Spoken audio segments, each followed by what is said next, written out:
sa candidature, c'est votre candidature. C'est la candidature de Mouna, c'est la candidature de Canadé, c'est la candidature de Combien, c'est la candidature des jeunes, la candidature des femmes. Elle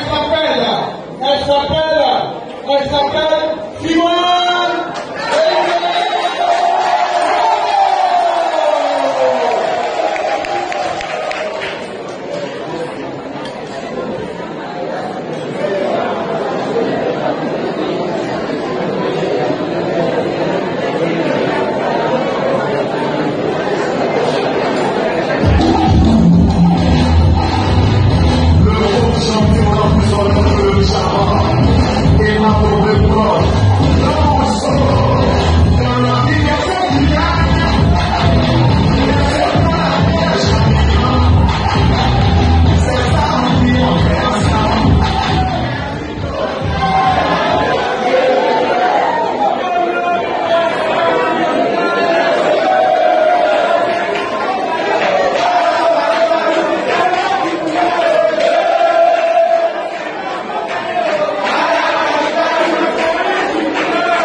Merci, messieurs les chefs, mesdames, les sœurs, mesdames qui sont les enfants de là, et mesdames qui sont les sœurs de là, les jeunes aussi, les hommes.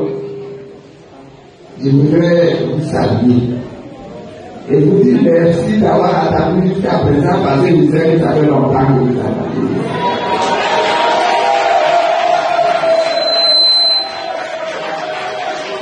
Et je vous bénis pour votre patience. Mais on est en campagne électorale. Quand on est en campagne, on tourne dans tel coin, dans tel coin, dans tel coin, et le temps passe. Et ça fait que quelquefois, on arrive un peu en retard. Maintenant, pardonnez-nous le retard.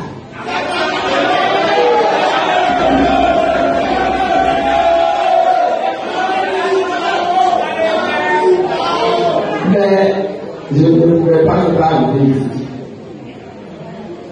Nous sommes en campagne électorale.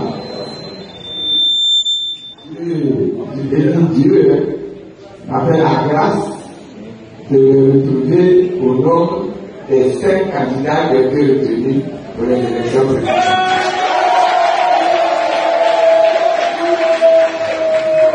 C'était un chemin très dur. Mais comme vous dites, la Dieu du monde.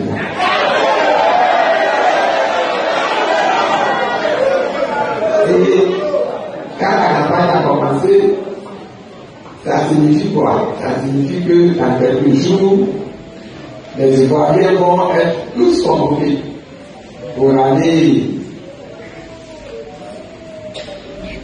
désigner la personne qui, selon eux, va être la meilleure personne pour diriger la Côte d'Ivoire.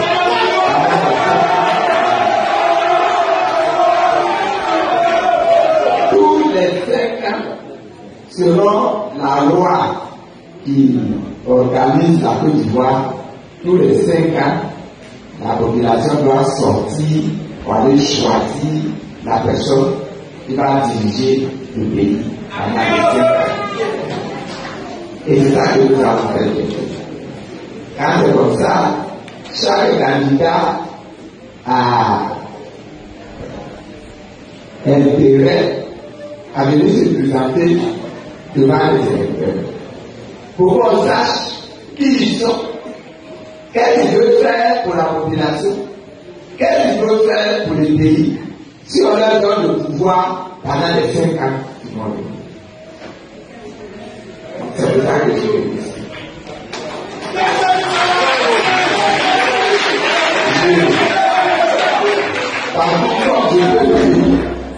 J'ai commencé à voir j'ai parlé avec les bourreaux, avec les Yoruba, avec les Ayaou, j'ai parlé avec eux. Je suis allé à Gaïoua, j'ai parlé avec les Béguins. J'ai rencontré surtout les chefs. Je suis allé à Guiguerois. Comme on est soutenu dans cette action-là par l'UNP et le parti de projet, donc on est allé chez lui pour qu'il me présente aussi à sa population. De là, on est parti à Yatsouko. On a parlé avec les chefs, les baoulés à Yatsouko. C'est important de parler avec eux. Les baoulés sont des ethnies la plus nombreuse en Côte d'Ivoire. Donc, on a intérêt à aller les rencontrer pour parler avec eux.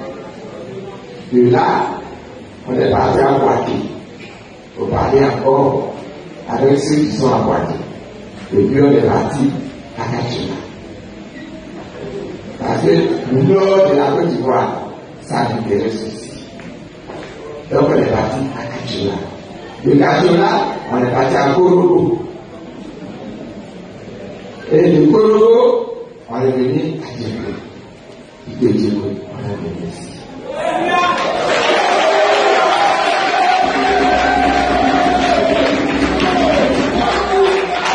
Avec mon équipe, je suis venu pour vous dire que pour les présidentielles, je suis candidat. Quand je suis femme, il y en a des garçons. Il dit, mais la politique là, c'est pour les hommes. Qu'est-ce que la femme là bien fait? Elle va venir nous déranger ici. Dans le là, dans la Côte d'Ivoire, comme dans le monde, les femmes ont obtenu la possibilité de se présenter aussi pour diriger le pays. Au Libéria, il y a une femme qui a dirigé le pays. Et elle a pris le pays même à un moment où le pays sortait de la guerre. Et c'est elle qui a réussi à sortir le pays de la guerre. La situation d'un pays est compliquée, c'est les femmes.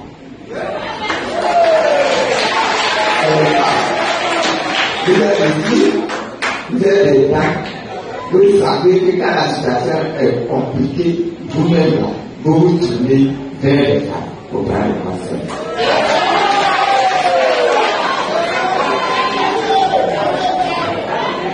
Donc, je suis candidat, je suis femme, mais je pense que la situation du pays là est tellement compliquée qu'une femme peut régler ses problèmes.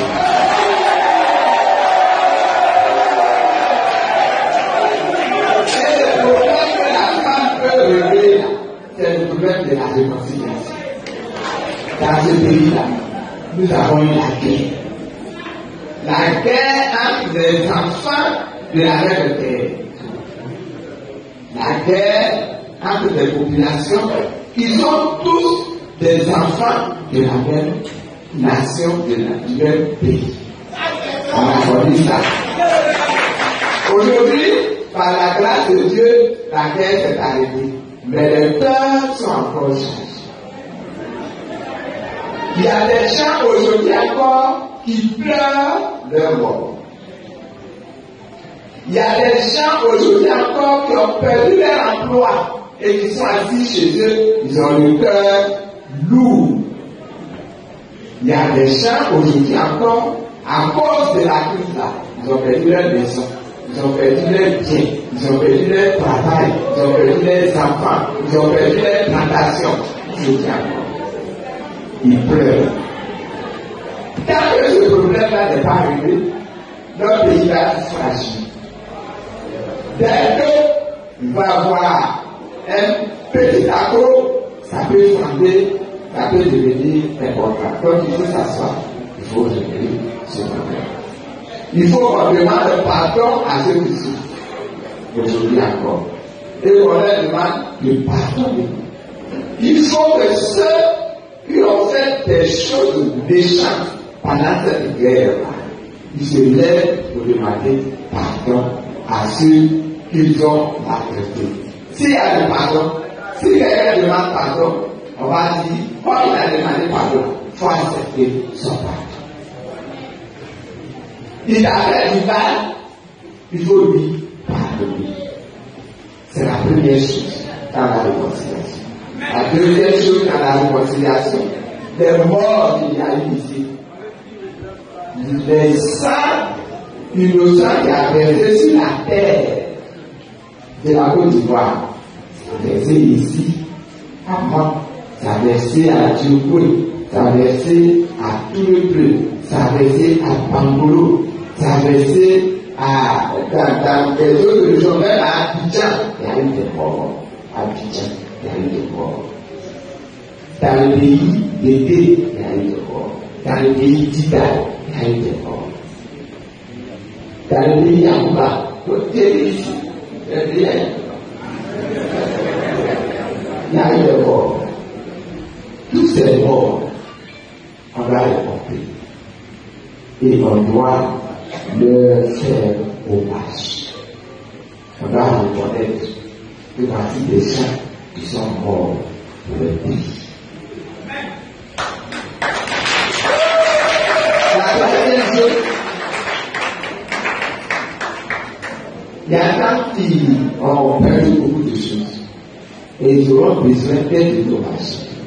Il faut s'asseoir, il faut traiter ça, il faut savoir qui a perdu quoi et comment on va les dédommager. C'est un travail qu'on ne peut pas faire sans vous qui êtes des chefs. Ce travail-là, on ne peut pas le réussir sans vous qui êtes des chefs. J'ai regardé dans d'autres pays où il y a eu la guerre comme ça. Comment ils ont fait? Au Rwanda, il y a eu la guerre civile comme ça. Il y a eu des morts. Plus que chez nous. Les morts là, on les a comptés par millions. Voilà. Pour régler le problème là, pour obtenir la réconciliation totale dans ce pays là, ils ont mis 10 ans. Ils ont mis 10 ans. Pendant ces 10 ans, les premiers qui se sont levés, qu'on a responsabilisé et qui ont fait le travail, ce sont les pasteurs. Parce que dans ce pays-là, les chrétiens sont au moins 90% de la population. Ce sont les pasteurs. Les pasteurs ont prié pour leur pays pendant un an. Avant qu'on commence à faire la réconciliation. Et quand on a commencé à faire la réconciliation, ce sont les chefs. C'est eux qui sont dans les villages. C'est eux qui gouvernent les villages. C'est eux qui savent qui est mort, qui a été blessé, qui a fait quoi de bon, qui a fait quoi de mauvais. Ce sont les chefs. On ne peut pas régler ce problème-là définitivement sans la participation des chefs. Quand je vais gagner les élections, et je vais convoquer les chefs pour discuter de cette question-là, de savoir comment les Yacobas ici vont se réconcilier avec les Sénégalais.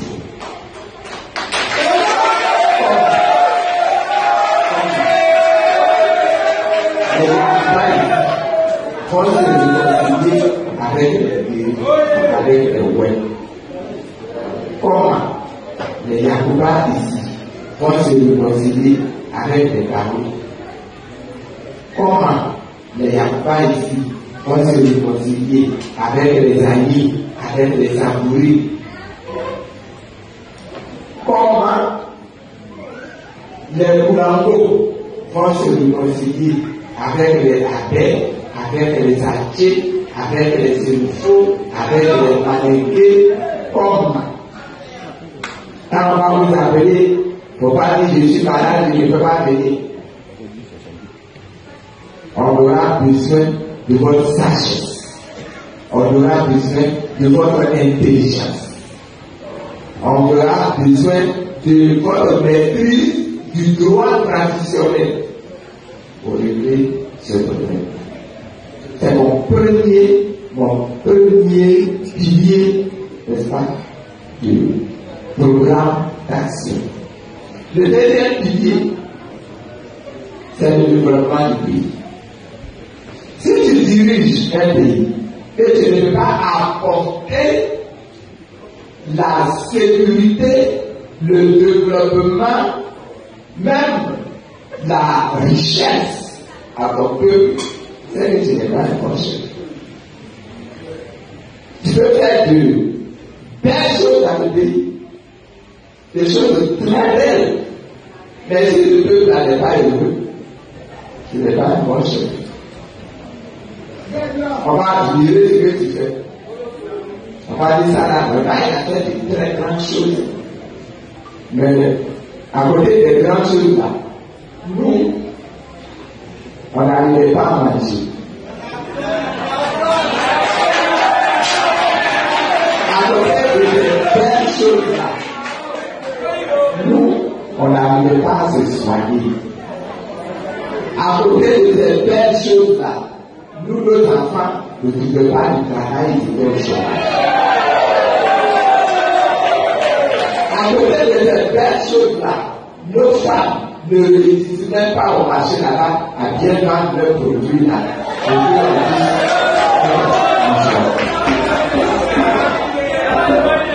Il est important qu'à partir de maintenant, on organise, on dirige la vie là d'une autre façon que ce qu'on a fait jusqu'à présent.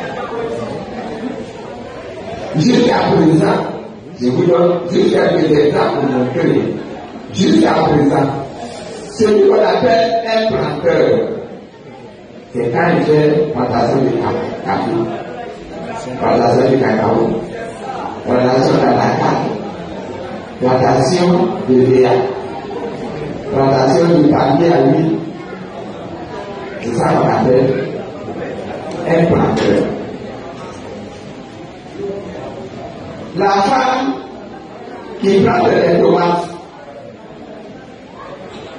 que nous allons manger, la femme qui plante le manioc que nous allons prendre pour cuisiner et pour manger, la femme qui plante le riz que nous allons acheter et puis manger, on n'appelle pas grand planteur.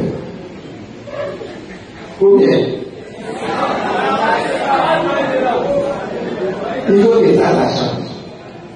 Il faut que les femmes soient organisées de telle façon qu'elles deviennent de grands planteurs. Aux États-Unis, les paysans qui sont riches, ce sont les paysans qui cultivent la tomate, qui cultivent le riz, qui cultivent le maïs. C'est là qui sont des agriculteurs riches, et riches à millions et riches à milliards. C'est possible. On a qu'à faire avec une chose.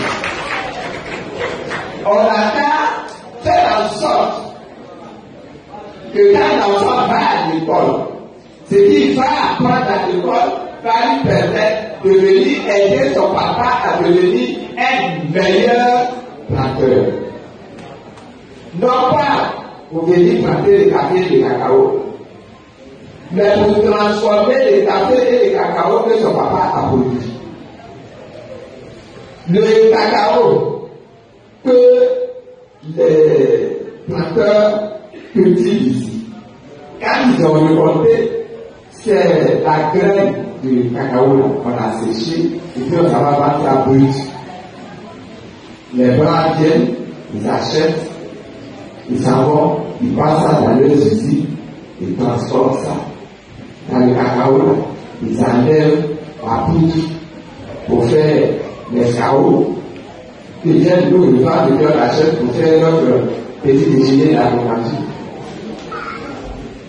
Ils enlèvent la graisse qui est dans le cacao. Ils prennent pour faire des médicaments, des pommades, de l'huile pour la nourriture, etc. Est-ce que c'est ça que moi je ne peux pas faire? Enlever la graisse dans le cacao. Ça veut dire la Chine. Il faut que les paysans qui produisent le cacao deviennent des transformateurs de lait cacao. En France, là-bas, les paysans qui cultivent le raisin, c'est lui-même qui transforme son raisin en vin et c'est le vin qui vend. Il faut que nous on fasse la même chose chez nous.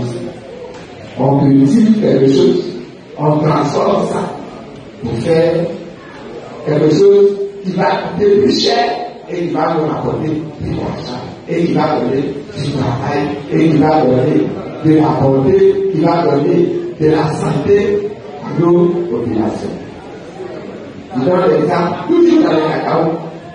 Au moment où on fait le cacao, là, vous cassez la carrosse et puis vous mettez les noix là sur une crème pour que ça sèche. Le jus là, c'est versé. On prend un peu, on boit parce que c'est tout, c'est sucré, mais le reste là, on verse. Alors que le jus du cacao là, on peut faire du jus avec. On peut faire du vinaigre avec. On peut faire du vin avec. On peut faire de l'alcool avec. On peut faire de l'électricité avec le jus du cacao. Mais comme on est ignorant, on ne le sait pas. Donc, on geste. Or, Dieu nous a dit, mon peuple périt par faute de connaissance. Vous voyez, la cabosse, on jette aussi. Avec la cabosse, on peut faire de l'engrais. Avec la cabosse, on peut faire du charbon. Avec la cabosse, on peut faire de la potasse. Avec la cabosse, on peut faire du savon. Ça, on jette. On est un pays de jeteurs. Et vous regardez partout tout ce qu'on produit là. C'est qu'on prend. Et puis tout le reste que Dieu a donné, que Dieu a mis autour, et qui est très bon, et qu'on jette. On jette parce qu'on est ignorant. C'est pour ça que l'école même doit changer. Donc, quand un enfant va à l'école, quand il sort de l'école, il sort avec un métier. Il ne sort pas avec un diplôme. Il sort avec un métier. Et c'est le métier là qui va lui donner son diplôme pour lui dire, ah, c'est lui la montée, il est ingénieur, c'est lui la montée, il est grand mécanicien, etc. Mais le métier, d'accord.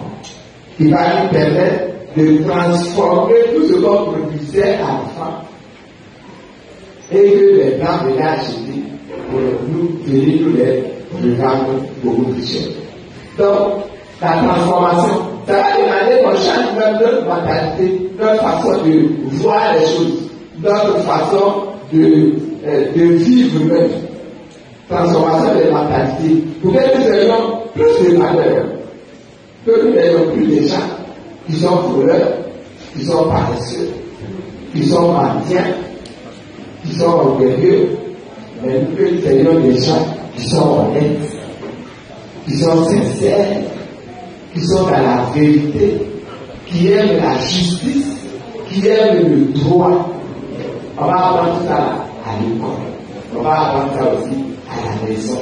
Et on va demander à nos hommes de Dieu, les pasteurs, les imams, de les même s'impliquer pour que la mentalité des citoyens change et que ce soit amélioré. Le troisième pilier, qui est mon dernier pilier, c'est que aujourd'hui, l'Afrique, la Côte d'Ivoire, c'est l'Afrique, et toute l'Afrique, aujourd'hui là, on est confronté à un défi. Là où on est arrivé maintenant, est-ce qu'on fait que nous soyons nous-mêmes totalement indépendants, capables nous-mêmes de prendre nos décisions, de savoir où nous voulons aller et de marcher en fonction de ça, de décider en fonction de ça, ou bien nous voulons continuer d'être des peuples que d'autres dirigent. Les Blancs vont nous diriger, après les Américains vont nous diriger, après les Chinois vont nous diriger, après les Indiens vont nous diriger, après qui y a encore.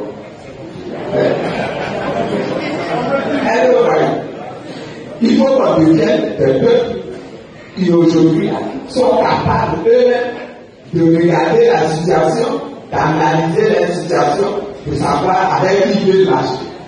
Ça qu'on leur pose quelque chose.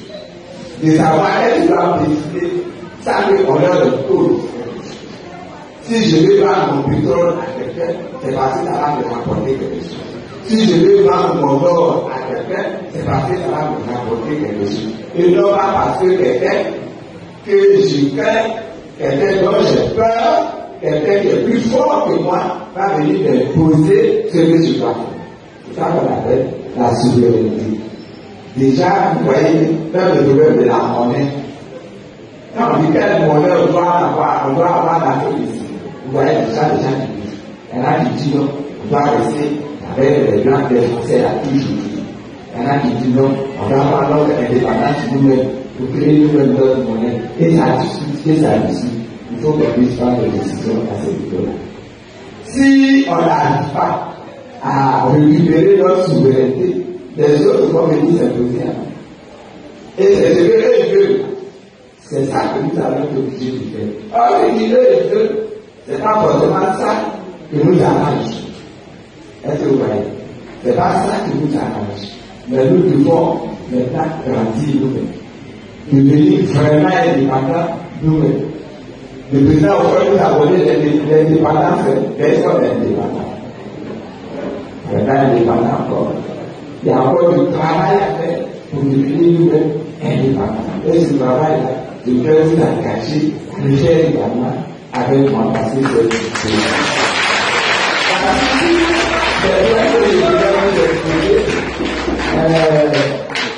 Pour dire que les élections, c'est un moment important. Dans la vie d'une nation, les élections présidentielles sont un moment important. Comment tu veux ta vie demain? C'est aujourd'hui qu'il faut décider. Comment tu veux ta liberté demain? C'est aujourd'hui qu'il faut décider. Comment tu veux ta richesse demain? C'est aujourd'hui qu'il faut décider. Quel type de société, dans quel type de société tu veux vivre? C'est aujourd'hui qu'il faut décider. C'est très important. Il faut bien choisir, il faut bien l'analyser et il faut bien choisir. Nous, moi j'ai venu du Parlement. J'ai médité, j'ai parti, mais je viens faire. Je vais regarder. Est-ce que vous avez décidé? Quelle Côte d'Ivoire vous avez décidé de nous offrir? Parce que le vote, ça va vous permettre de dire quelle Côte d'Ivoire vous voulez.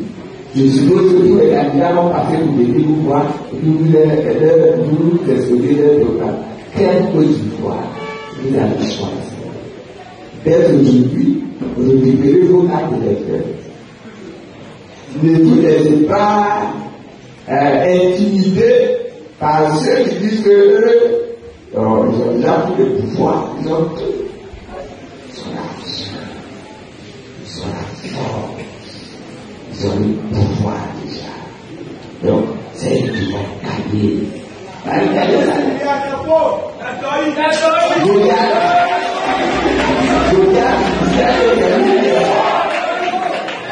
Il disait que Il était géant, impressionnant.